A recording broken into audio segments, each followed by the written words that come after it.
Boss, unin na tabi si kay Mr. Martinez, kadakol bagay ning request, kadakol hinahagad. O ano na naman dayan? Unin baga, sana da makagraduate naman siya. Ay sus, halihali niya na yung tigpapara pangadji. Paano man siya makakagraduate na dahi man siya nagkaklaseng toltol? O ni pa sana da magkabata naman siya. Pati ilusyon, kita pa maproblema kayan. Unin ang matindi boss, dawa ka mukha lang dani ibana.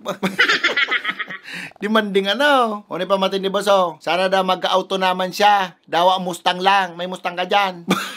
Okay. Di dahil lamang nga ni mag-aagad din patawad sa mga kasalan na ginibo niya. Puro agad. Di dahil lamang nga niya nagsisimba. Di dahil lamang nga niya nagbabasa-basang Bible. Mapangadji sana pag may kaipuhan. Tapos pag dahil mo na itao, ang tigpapangadji niya, questionon pa kung totoo talagang nasa taas.